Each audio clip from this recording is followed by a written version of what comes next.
बहुत ही खुशी की बात है, आज हम और आप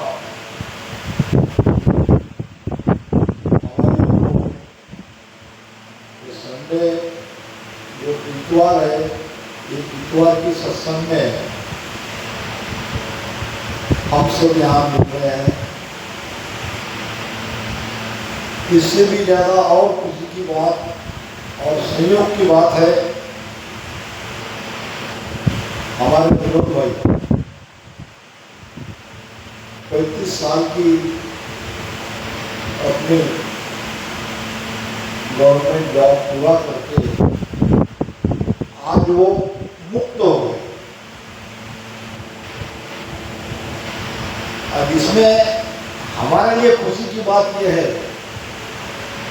कि यदि वो पूरी तरह से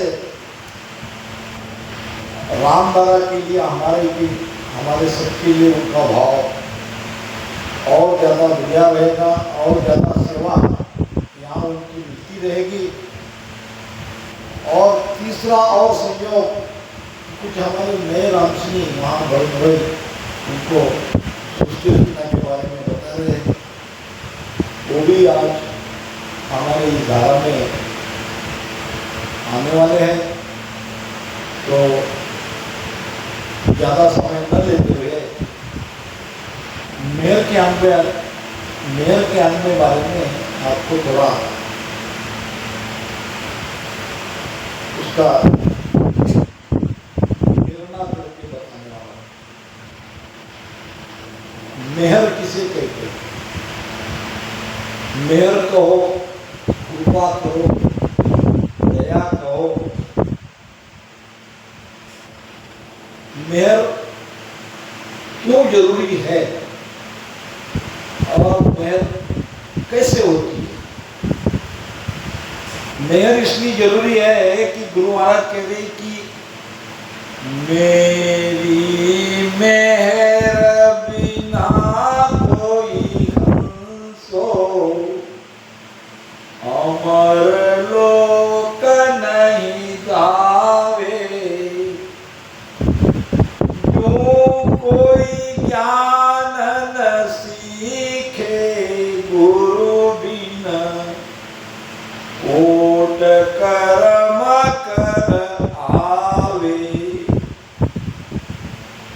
महाराज अपने वचनों में कह रहे हैं कि मेरी मेहर बिना कोई हंसो अमर लोक नहीं जाए। अमर लोक में जाना है तो गुरु महाराज की मेहर चाहिए, उनकी मेहर के बिना कोई अमर लोक नहीं। जो कोई ज्ञान न सीखे गुरु भी।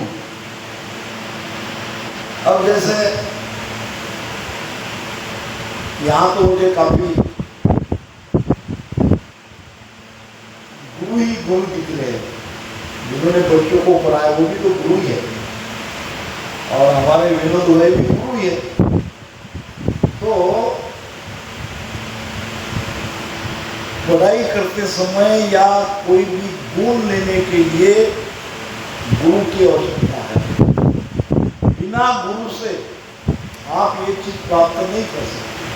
संसार में अगर देखेंगे, संसार में एक एक गुण का एक एक गुरु है या कोई हुनर है, वो अगर हमें चाहिए तो उसके लिए गुरु बनाना पड़ता है। ये तो अमरलोक की बात हो रही है।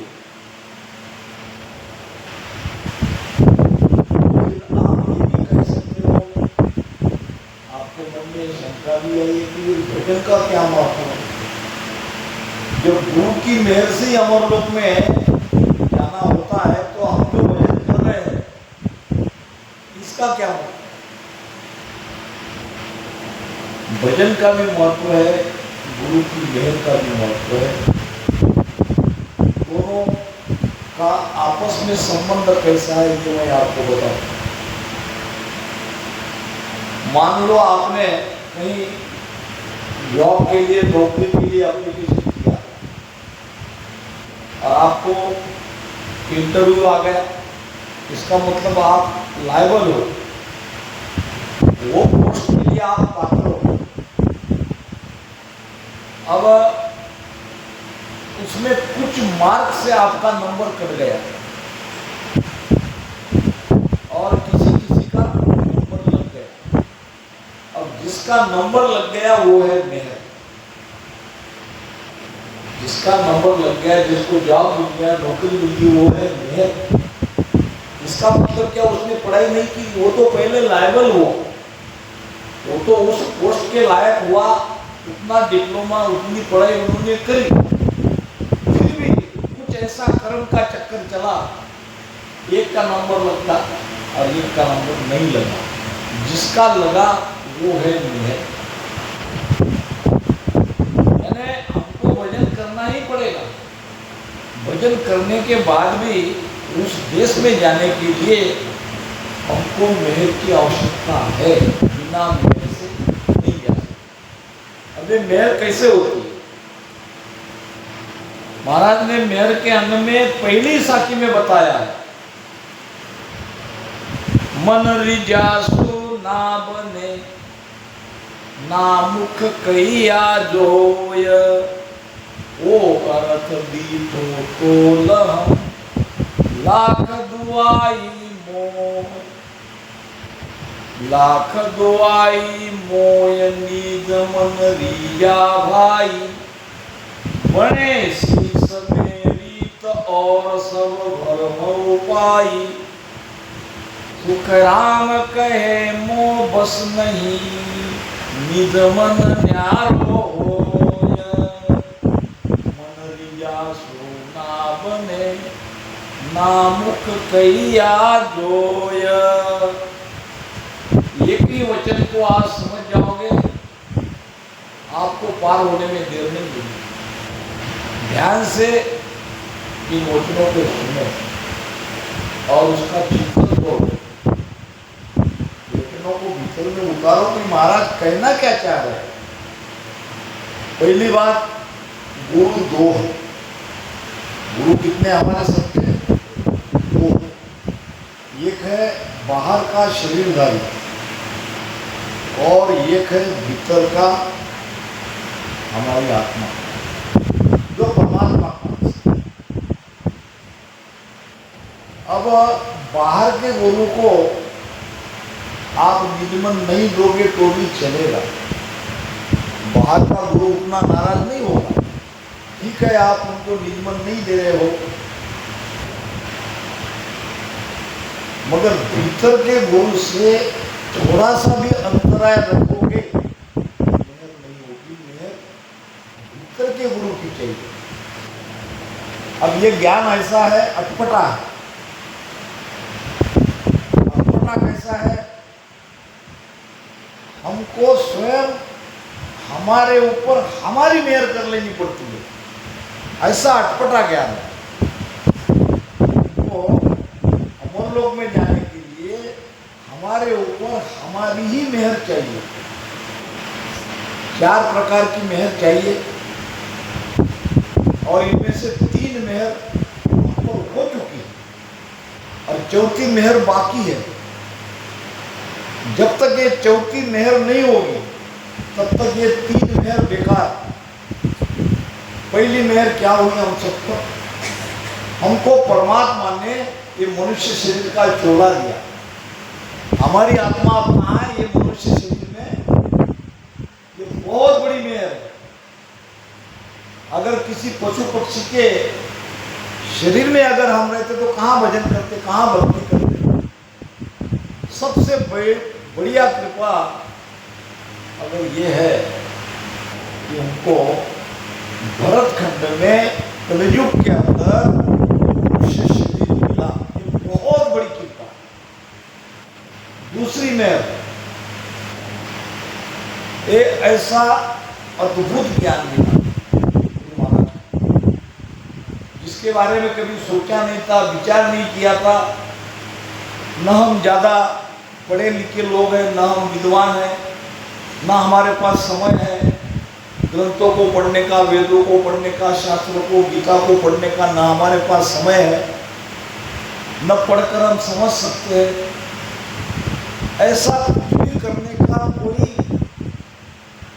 मैंने जरूरत नहीं पड़ी, और एक की वाणी में, एक ही महापुरुष के वचनों में सारा संसार का सारा ज्ञान हमें मिल गया। हम सब कुछ समझ रहे हैं। भक्ति क्या है, सगुण क्या है, निर्गुण क्या है, सगुण भक्ति वाले कहाँ जाएंगे, निर्गुण वाले कहाँ जाएंगे। हम जो सास उसास में ये राम राम कर रहे हैं, हमारी पहुंच कहाँ तक है। ये सब कुछ एक ही वाणी के माध्यम से, एक ही गुरु महाराज के इस वचनों के द्वारा हमें समझ में आया। हमें कोई शास्त्र पढ़ने की, कोई ग्रंथ पढ़ने की कुछ भी आवश्यकता गुरु महाराज ने रखी नहीं।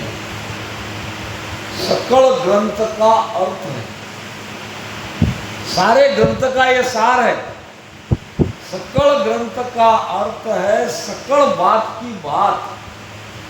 दुनिया में, संसार में जितनी भी बातें हैं, बात का मतलब ज्ञान से, जितना भी ज्ञान है सब ज्ञान का ये ज्ञान है, ये सार ज्ञान है।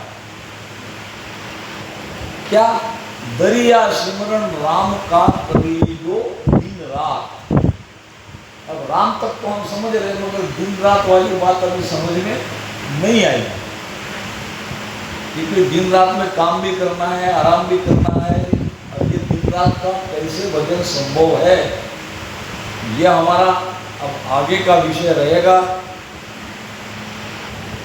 तो दूसरी कृपा सदगुरु सुखराम जी महाराज का शेख साहेब राधा किशन जी महाराज के माध्यम से, अगर उनकी महिमा महाराज के साथ नहीं करेंगे तो कुछ न कुछ हम भूल रहे हैं कि उन्होंने लाया है ज्ञान, नहीं तो हम राजस्थान कहाँ जाते हैं। शेख साहब की कृपा से सदगुरु सुखराम जी महाराज का ये अपार और अद्भुत ज्ञान हमें मिला। तीसरी कृपा कि राम नाम का महत्व भी समझ में आया, और इसको भेद से रटन कैसे किया जाता है ये समझ में आया। ये तीन कृपा तो मुझे लगता है कि सब पर हुई है। अब चौथी कृपा है तुम्हारी, तुम पर कृपा कर लेना।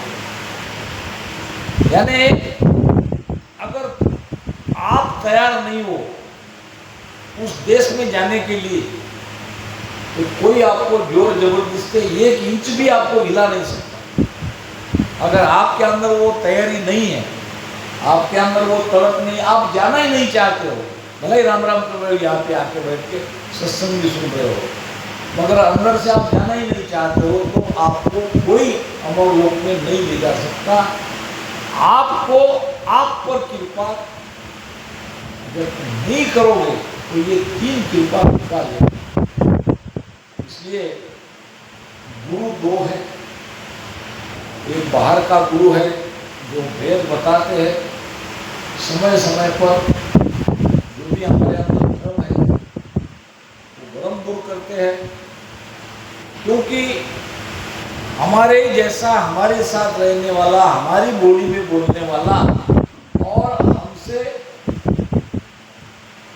आगे तक वो भीतर की यात्रा पार करने वाला ऐसा कोई एक शरीरधारी व्यक्ति चाहिए, जिसको हम गुरु की संज्ञा देते हैं, जिसको हम गुरु के जैसा समझते हैं, वो भाव उसमें रखते हैं।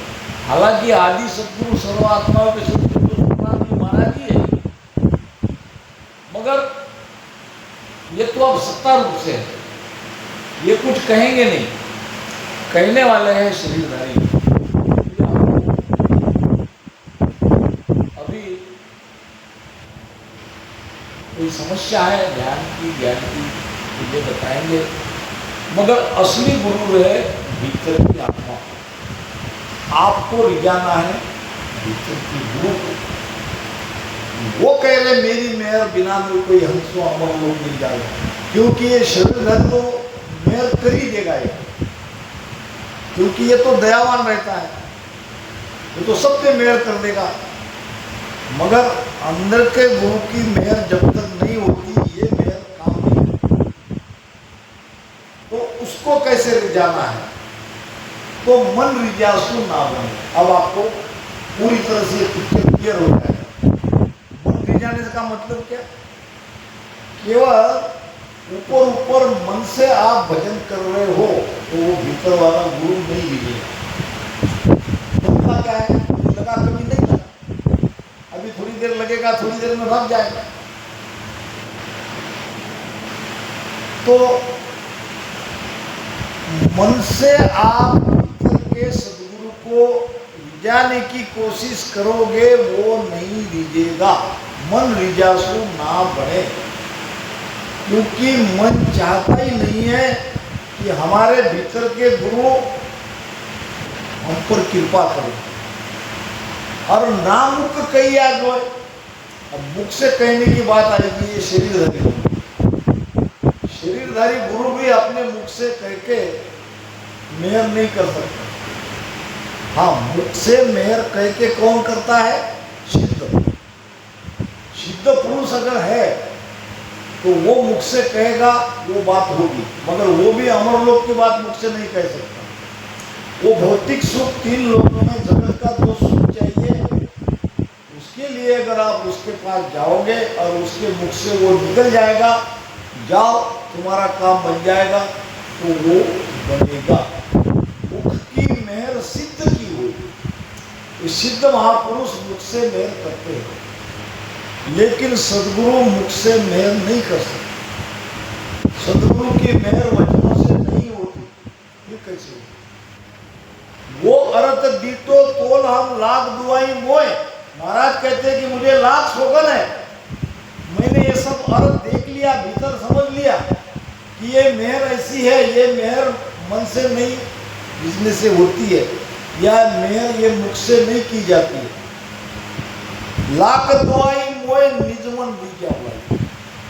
अब निजमन सदगुरु का रिझाना पड़ेगा। ये जरा आपको थोड़ा और डिटेल में समझाने का प्रयास करूंगा। अब मुझे ये बताओ कि बाहर के शरीरधारी गुरु को मन और निजमन दोनों है, ये समझ में आती है, मगर आत्मा को मन और निजमन है क्या? आत्मा को मन और निजमन नहीं है। फिर महाराज कहते कि गुरु का निजमन रिझने से ही आप पर मेहर होती है। फिर ये कैसे संभव है? जब निजमन ही वो गुरु को नहीं है तो वो कैसे रिझेंगे? आपके पास तो आपका निजमन है, समझ लो। आत्मा भी आपकी है, निजमन भी आपका है, दोनों तो आपका है। आपका निजमन अगर भजन में लग गया तो आपकी आत्मा का निजमन मिल गया। आपका निजमन ही आपकी आत्मा का निजमन है। अब निजमन और मन में क्या फर्क है? एक जगह लग के हट जाता है वो मन, और निजमन क्या? जो लगा ही वहां रहता है, वो हटता नहीं है, वो है निजमन। फिर अब मन और निजमन दो है कि एक है? कहने को वो दो है, मगर वो एक ही है। यही जो मन है आपका, यही मन को आपको निजमन में परिवर्तित करना पड़ेगा। मन को बार बार लगाना पड़ेगा। जब मन लगते लगते भीतर में लग जाएगा, वो निजमन हो जाएगा, यानी वो तुम्हारे बस में आ जाएगा। अभी आप मन के बस में हो, अब क्या होगा? उलट हो जाएगा, मन तुम्हारे बस में आ जाएगा। जितनी देर, जितने घंटे बैठो, उतने घंटे आराम से मन आपको सहायता करेगा। तो निजमन भजन में लगाने के लिए मन का भजन में लगना बहुत जरूरी है। मन को लगाओगे तो निजमन लग जाएगा। तो जब तक हम इस भेद में, जो गुरु महाराज ने भेद बताया है, भेद से भजन करने में अपने आप को पूरी तरह से नहीं लगा देते, निजमन नहीं लग सकता। और निजमन नहीं लग सकता तो कृपा नहीं हो सकती। कृपा कराना आपके हाथ में है। मन आपका है और आत्मा भी आपकी है। जाना है आपको अपने आत्म तत्व तक, जैसा कि कल मैंने बताया था। जाकर भजन आत्मा चीनी। नहीं नरसिंह भाई, भजन करने का उद्देश्य क्या? अपने आप को पहचानना, हम कौन है इसकी पहचान करना। और ब्रह्म खोज गुर लिया।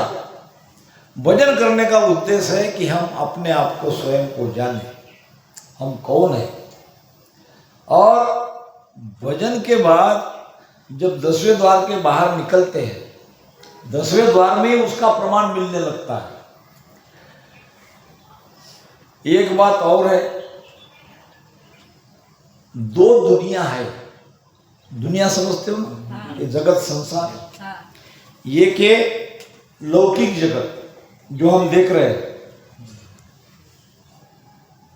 अब कहीं भी मोबाइल में आप रिसर्च कर लो, गूगल पे आपको सारी दुनिया दी जाएगी। ये है लौकिक दुनिया, जिसको हम समझ रहे हैं, जान रहे हैं, जिसमें है, देख रहे हैं। एक है अलौकिक दुनिया। एक दुनिया कौन सी है? अलौकिक, जो हमारे भीतर है, जो इतने छोटे से ये सिर के ऊपर ब्रह्मांड में है, वो है अलौकिक दुनिया, जिनके बारे में केवल संतों की वाणी में हमने सुना है, मगर वो है। और वो अलौकिक दुनिया में हमको, आपको, सबको जाना है। वैसे भी मृत्यु तो निश्चित है। हम ये संसार में थोड़े दिन के लिए आए हैं। महाराज कहते हैं, जीवन अल्प अवध है ओछी, माया सबे बिलाणी, तीतर बाद काल यूं दाबे, आशा सकल बिलानी। जीवन हमारा अल्प है और अवध नाम आयु, आयु भी हमारी ओछी है, यानी कम है। इसमें अब गिनती के दिन हमारे रह गए। जब हम देखते हैं, कुछ को छोड़ो, बाकी जो मेरी उम्र के बराबर या थोड़ा कम ज्यादा है, तो उनके पास अभी गिनती के दिन है। आयु थोड़ी है, जीवन हमारा थोड़ा है। और ये जीवन में जो भी हमने सुख भुगत लिया, वो सुख से कभी हम तृप्त नहीं हुए। मैंने पढ़ा है, ये जो अंबानी जी है, धीरूभाई अंबानी के 2 बेटे में कोई एक बेटा, नाम नहीं पता, उनका एक प्रचंड कारोबार संभालने वाला कोई उनका एक नौकर था। उसकी सैलरी 75 करोड़ सालाना। कितनी? 75 करोड़ सालाना। अब वो बन गया साधु। क्या बना? अब उसको पूछा किसी ने कि भाई क्या कारण है, आप इतने बड़े अंबानी जैसे कंपनी के आप बहुत बड़े ओहदेदार हो और इतनी बड़ी आपकी सैलरी है और साधु क्यों बने? जानते हो उसने जवाब क्या दिया? इतना सब कुछ होते भी अंदर में मुझे रीता रीता लग रहा था, खाली खाली लग रहा था। जो जीवन में आनंद चाहिए, जो शांति चाहिए, जो समाधान चाहिए, वो मुझे इसमें नहीं मिला। आज मैं हिमालय में एक छोटी सी कुटिया बना के वहाँ ध्यान सुमिरन कर रहे अभी है।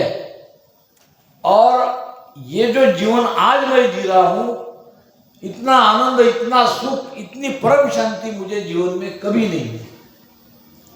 अब विचार करो, दूसरे का अनुभव अपना अनुभव तो हो सकता है, हम उनकी बराबरी नहीं कर सकते। और हम ये थोड़े से जीवन में, अल्प सुख में, अपने आप की ये जो कीमती समय है, श्वास है, उसमें गंवा रहे हैं। तो भीतर की दुनिया में कब जाओगे? इससे भी बड़ी, इससे भी आनंददायक, इससे कई गुना वो सुख, परम सुख भीतर में है। उसके लिए करना पड़ेगा आपको भजन। भजन के अलावा दूसरा कोई उपाय नहीं है। ये सारा ज्ञान उसी तरफ ले जा रहा है। वो अर्थ दीटो तुम लाख दुआई मोए, लाख दुआई मोए निजमन रीजा भाई। तो किसका निजमन जीतना पड़ेगा? आपका। आपके अंदर वो तड़प चाहिए, आपके अंदर वो लगन चाहिए, आपका निजमन भजन में लगना चाहिए। वो गुरु का निजमन रिझ गया। और बाहर वाला गुरु भी रिझेगा जब आप भजन करते दिखेंगे, सेवा करते दिखेंगे, तो बाहर का गुरु नहीं रिझेगा, उनका भी निजमन रिझ जाएगा। दोनों गुरु का निजमन रिझाना है तो आपको निजमन भजन में लगाना पड़ेगा। बने शीश में रीत और सब भ्रम उपाय। इसके अलावा जो भी उपाय कर रहे हो मेहर के लिए, ये सब भ्रम है। यही एकमात्र उपाय है। ये तन मन धन लगाना ही पड़ेगा और किसी दूसरे के ऊपर नहीं लगा रहे हो, आप आपके ऊपर लगा रहे हो। क्योंकि जब आप अपने स्वयं की आत्मा को खोल लोगे, आपके अंदर वो परम शांति मिलेगी जिसकी कल्पना आपने नहीं की। वो परम आनंद आपको मिलेगा, वो अलग दुनिया में आप चले जाओगे। इसके लिए महाराज ने मेहर का अंग लिखा है। सुखराम कहे मोह बस नहीं। अब महाराज क्या कह रहे हैं? बाकी सारी बातें मेरे बस में है। तो क्या क्या बातें हैं? कि मैं व्यापारी ज्ञान का और बिनद नहीं को, जो चाहो तुम मोख तो ज्ञान बिनद लो जो, ज्ञान बिनद लो जो, ये कसर राखो नहीं पाई। जो चाहो सोई ज्ञान आन बूझो मुझ भाई। सुखराम सादे वाल है कोई लेवनहार। अमर लोग ले जाओ सोता में फेर न पार। ये चीज मेरे हाथ में है। मैं ज्ञान का व्यापारी हूँ, वो भी छोटा मोटा उड़दा चिल्लर व्यापार करने वाला नहीं, मैं ठोक व्यापारी हूँ। तो ज्ञान चाहिए तो मैं दे सकता हूँ, क्योंकि ये व्यापार मैं कर रहा हूँ। जो आपको ज्ञान चाहिए वो मुझे पूछो, मैं आपको वो बताऊंगा। मगर ये मेहर करना मेरे बस में नहीं, ये मेहर करना आपके हाथ में है। तो महाराज कह रहे हैं, बने शीश में रीत और सब भ्रम उपाई। सुखराम कहे मोह बस नहीं, निजमन न्यारो हो। ये मेरे बस में नहीं है, क्योंकि ये निजमन का खेल है। निजमन के लिए आप निजमन दोगे तो निजमन रिझेगा, और निजमन से भक्ति नहीं करोगे तो निजमन नहीं रिझेगा। निजमन नहीं रिझेगा तो मेहर नहीं होगी, मेहर नहीं होगी तो अमरलोक नहीं जाओगे, वो परम शांति को उपलब्ध नहीं होगे, वो परम आनंद को उपलब्ध नहीं होगे। वो जो भीतर की दुनिया है, अलौकिक दुनिया, वहाँ तक नहीं पहुँचोगे। ये सब कुछ आपको पाना है तो अभी मौका है, अभी ये समय है। तो ज़्यादा समय आपका तो नहीं है। आज बहुत ही विशेष कार्यक्रम आज अभी आगे होने वाला है कि हमारे मंच में हमारे विनोद भाई साहब हैं, और जिन्होंने बहुत बढ़िया तरीके से दोनों रामदारा का कार्य अभी तक किया है, और साथ ही साथ उन्होंने अपनी ड्यूटी भी संभाली है। और अब हो गए वो एक तरफा, अब पूरी तरह से रामदारा जैसा क्या क्या आगे की योजनाएं हैं, सब कुछ अब प्लानिंग के साथ वो आगे बताते जाएंगे। और वैसे भी उनका निजमन रामदारा में लगा ही था, मगर अब पूरी तरह से निजमन और शरीर दोनों को, दोनों रामदारा को मिलने वाले हैं। ये बहुत ही बड़ी उपलब्धि है, इसलिए उनका सत्कार करना है कि आप उधर के थे, अभी तक अब इधर आ गए, अब हमारे हो गए, तो बहुत खुशी की बात है। तो अभी हमारे देव सिंह भाई को मैं प्रार्थना करता हूँ कि आगे के कार्यक्रम के बारे में बताए। आज की संगत हम इन्हीं शब्दों के साथ नहीं कर सकते।